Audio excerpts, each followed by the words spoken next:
Shalom Chaverim. I don't know, every Wednesday night I start by being surprised that it's Wednesday night again. I wonder if time seems to go as fast for you out there as it does for me. The weather today here in the nation's capital was a pleasant day, a little cooler than it's been, but we're heading in towards winter. And in terms of sunlight, we're losing about, a minute every day until this December. 24th, 25th, I haven't looked yet to see. And then we start gaining time again. And I've already received my first request for someone to be a guest. And I repeat this throughout many times. RabbiBlock@hotmail.com. Yes, I want you to co-host with me. Guarantee it. Send me an email. We'll meet in my Zoom room. And then we can decide our topic and how we'll talk to each other. But if you would like, let me know when you're live. And I will log on, and then I will ask you to invite me to be on with you. And so that'll accomplish what you want, okay? I very much would like that. But so far, I have not received... Some people have asked me questions, and I have 3 or 4 people that I come to my Zoom room and we talk about issues in Judaism and things they're wrestling with, which is fine. And here are a couple of more invites. And so I say the same thing. Let me know when you're live and I'll log on, and then you can put me on your show. But otherwise, just get in touch with me, guaranteed. My topic tonight is questions I have been asked throughout my 40-year, it's been over 40 years now. Remember, I spent 40 years as a chaplain with the VA in a psychiatric hospital, so I sometimes orient myself. But I've been retired for over 10 years. And in the course of that 50 years, I graduated Boston College in 1968. I became a rabbi in 1974. Ooh. So in the course of that time, I've been asked a lot of questions. Some of them have been asked here on TikTok, but many of them haven't been. So I thought I'd just go through my own memory of questions that I've been asked about me or about Judaism. And I'm watching the questions you're asking. So I'd like to answer.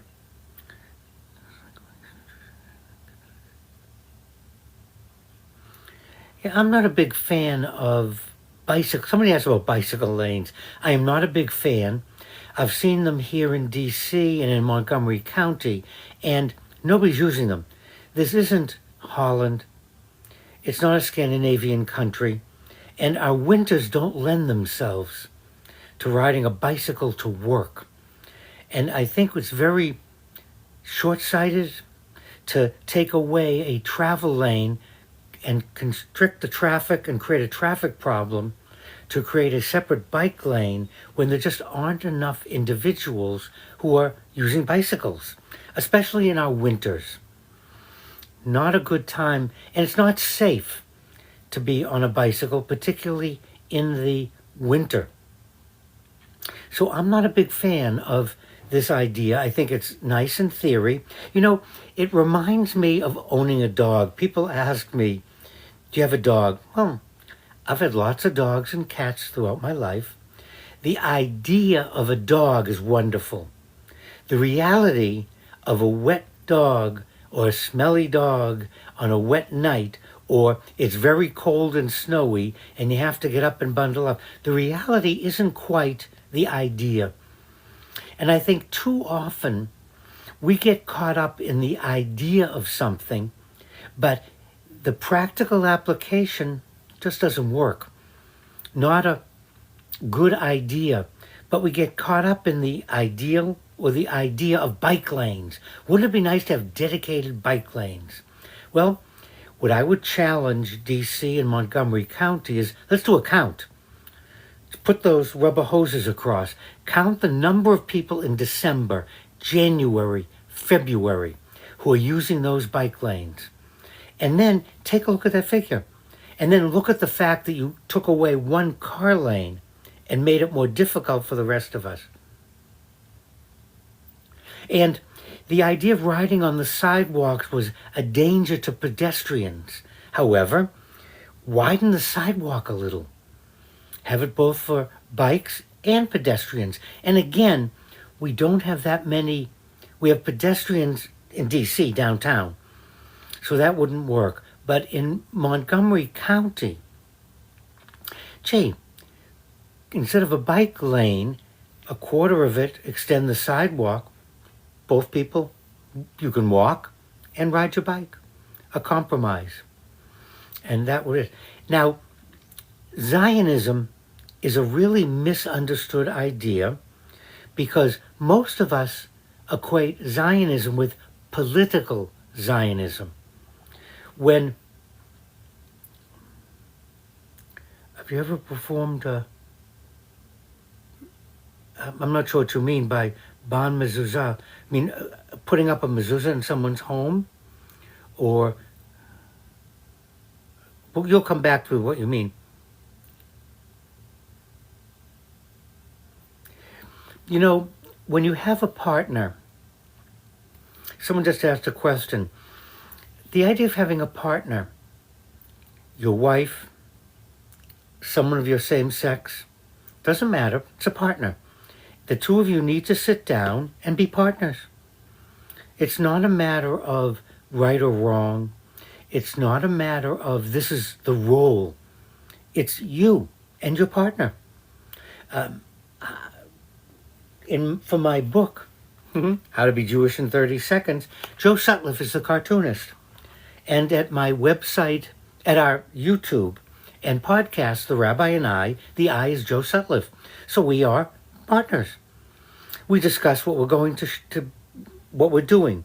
We talk with each other before and after, because being a partner means taking someone else into consideration. And that's the same thing in relationships. And that's the downfall of many relationships, is not having a conversation, not recognizing that you're partners, and having it that I'm in charge and you're subservient. Not true. If you're going to go into something with a partner, have a partner. Talk about it. And I just sidetracked myself because we're talking about bicycles. We're talking about questions people asked me. Well, we'll come. Oh, Zionism. Because of the state of Israel, the political Zionists won. If we go back in history, there were many groups of Zionists. And as it turned out, the political Zionists were dominant. I myself am a spiritual, cultural Zionist. I am not a political Zionist. I don't align myself with Netanyahu. I don't agree with the government of Israel and its decisions. That's not what I envisioned Zionism to be. So that's really a legitimate, and that's a very good question. So don't think that every Jew is a political Zionist. And we do support the state of Israel as a country. However, we don't agree with all of its policy, and we don't support everything it does. And for those of us, we're Americans, and our religion is Judaism. Many of you are Roman Catholic. Aren't you Americans? Many of you are Episcopalian and Americans. Maybe you're a Baptist and an American. Maybe you're Muslim and an American.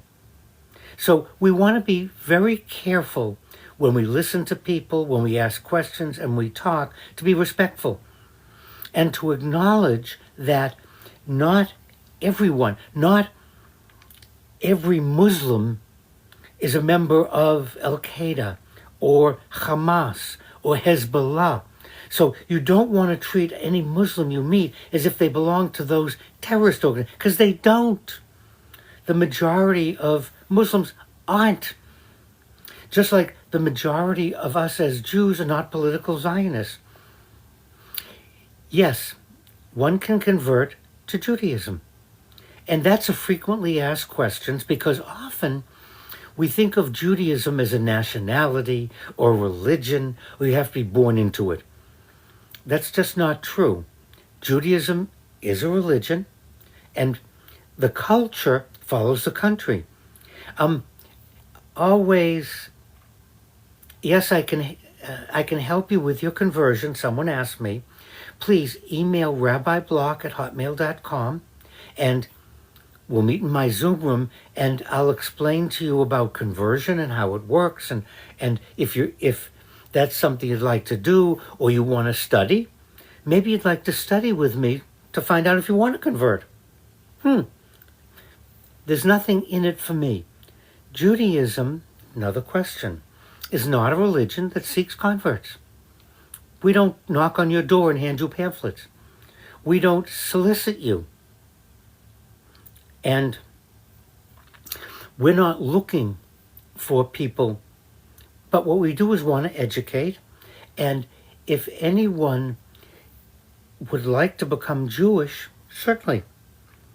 And again, your nationality. Maybe you're American. Like, I'm only second generation American. That's all. And I keep getting invites to, and remember what I keep saying, send me an email and you'll co-host with me, or let me know when you're on, and I will ask to be on with you. And no, I don't support the present Israeli government's decisions. Annexing the West Bank is a mistake. Expanding to what's called Greater Israel, I believe, is a mistake. I think we would be fine staying with and looking at how to create a independent, free Palestine that recognizes the right of Israel to exist. I think the two countries could do great things together. However, it's predicated on Palestine recognizing the right of Israel to exist, just like Egypt, just like Jordan, just like Sudan, just like Lebanon. We don't agree with all those countries' politics. We don't agree with what's going on in North Africa, particularly in the Sudan. Terrible things going on. And, why isn't Israel helping Palestine develop a stable society? That's my question. I really believe that 10, 15, 20, 30, 40, 50 years ago, Israel should have helped. But the political Zionists who took over Israel politics did not. Okay? And so I agree. I'm asking that question. Just like here in the United States, why aren't we supporting individuals who are homeless? Why aren't we supporting people who can't afford food for their children? It's not willful. People who are homeless didn't decide, oh, I don't want to have a home. I think I'm going to live on the street and freeze during the winter. That's not what's happening. A lot of people are only one paycheck away from being homeless. There are a lot of people that can't afford food for their children. Now, we want to acknowledge that there are people gaming the system. There are people selling their SNAP 50 cents on the dollar. There are people that do that. However, that's a very small number. And to deny help to people that need help because there are a group of chazerim, who are abusing the system, that's a mistake, that's a fallacy. To point to the very small number that are gaming the system or finagling it doesn't justify denying a safety net for those who need help. Truly, it doesn't. I'll tell you why, because they send all their money. Yeah, the capitalism is really set up to help those that have and abuse those that don't. However, I want to bring us back to us and respect for each of us. I used to have a 3-volume set of religions in the universe, the known universe. As it turned out, that didn't incorporate all of them. And because of the internet, I don't think the book is published anymore, because we can learn about other religions from the internet. So what does that teach us? There are as many ways to understand God as there are blades of grass on the fairway. So, my goal, your goal, is to find our way. Not for you to tell me my way.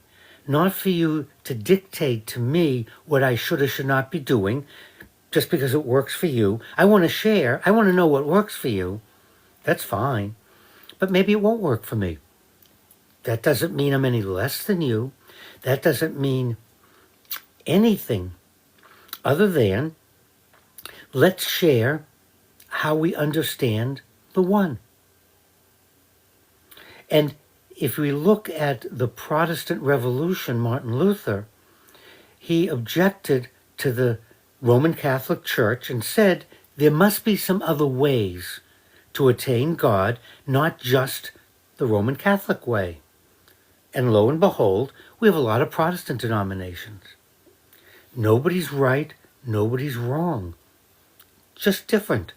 But as human beings, we have trouble with differences. Isn't that fascinating? For whatever reason, I want you to believe what I believe. Somehow, as a human being, I feel threatened if you believe something about God that's different from what I believe. That's funny. Think about it. Why should it matter how I understand the one? Doesn't affect you. The fact that I personally don't keep kosher anymore. What a shock, a rabbi that doesn't keep kosher. Used to. I used to like tefillin. I don't anymore. Okay. So, given that, because people ask me, people assume, oh, you're a rabbi, you must do these things. Don't assume that. Ask me. Because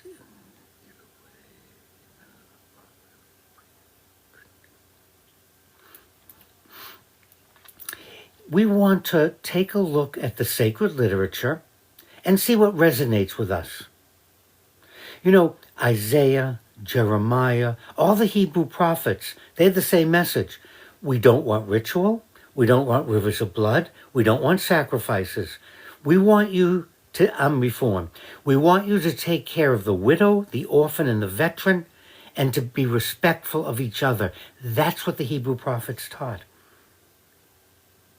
Which is quite a shock towards Orthodox Judaism, which really is obsessed with ritual. That's what they do. That's fine. However, that's not the sum total of Judaism. And if we look at the Hebrew prophets, we find that the prophets emphasize doing the right thing. Now, why did they do that? This is a good warning for all of us. We can sometimes be so obsessed with performing the ritual that we don't do the right thing. Some of the most observant people I know are the worst people I know. Truly. And that's true of all religions, because it's very tempting to become so focused on performing ritual that in our daily activities, we lie, cheat, steal, we take advantage, we don't support the widow, the orphan, the veteran. We don't support those who need help, but yet we think we're doing the right thing by our religion.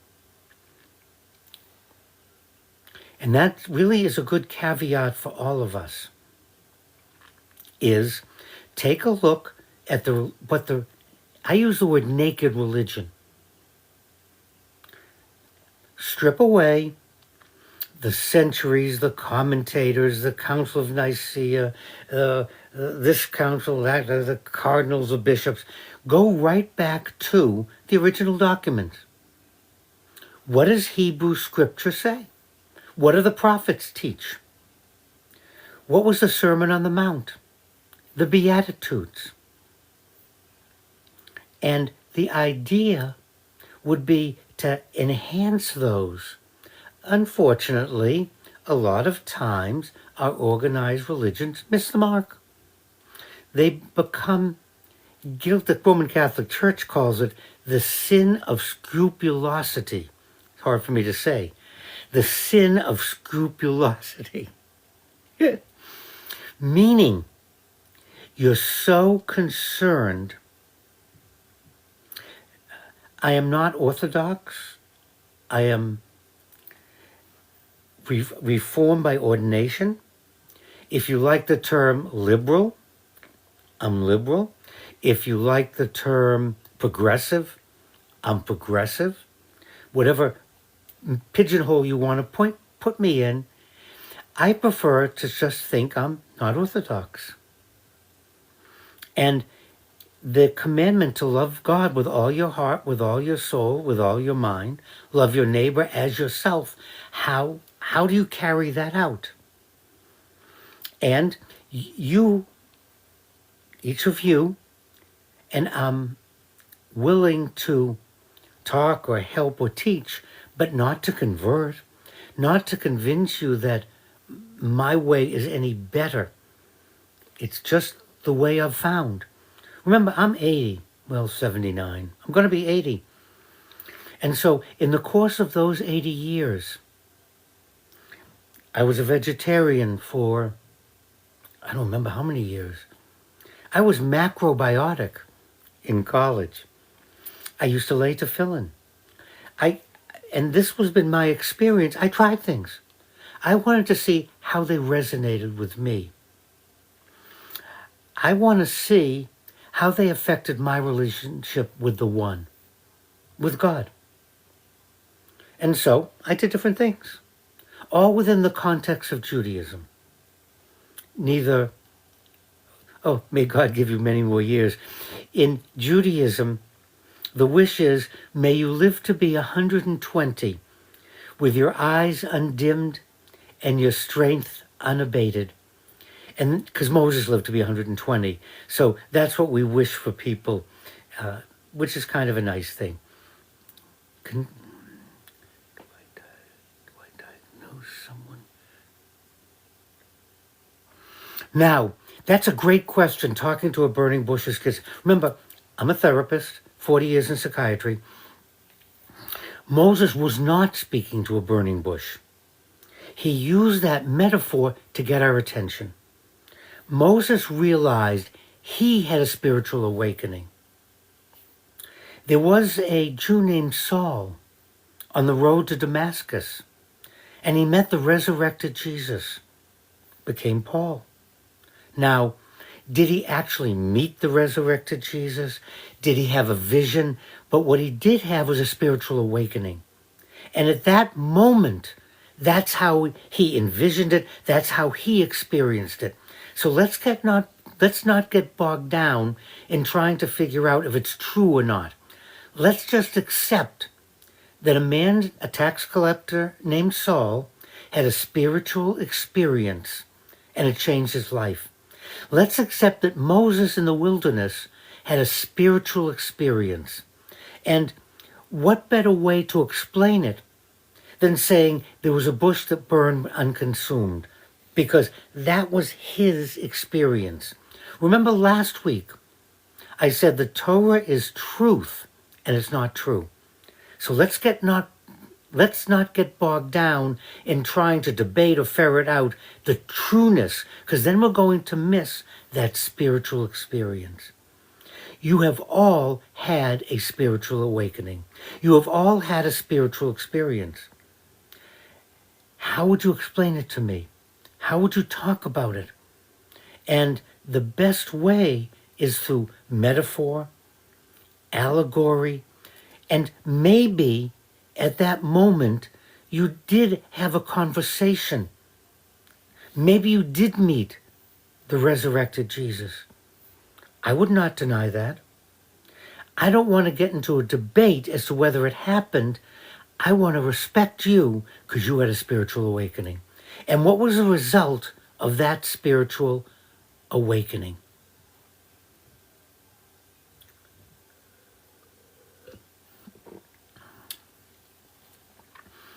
And each of us is afraid to talk about our spiritual awakenings because people either won't believe us or think that we're schizophrenic or that we're crazy from talking to God. I can tell you as a therapist and having been in psychiatry for 40 years, there are definitely people who are schizophrenic that say they're talking to God. When I did services, I used to have Jesus, Moses, and God attend. And these individuals really believe that. But I'm not talking about that. That's a disassociation that's going on up in the mind. Okay? And we don't do anything with the blood after circumcision. There are a lot of misconceptions out there. And some of the ultra-Orthodox do some bizarre things that I don't agree with. And I think it's inappropriate. But that's ultra-Orthodox, and that borders on a cult. They're entitled to do that. That's them. Just don't extrapolate and say that what you heard about a ultra-Orthodox community is true of all Jews. Just like Jim Jones, David Koresh, others, okay? Cults doing some rather bizarre and strange things.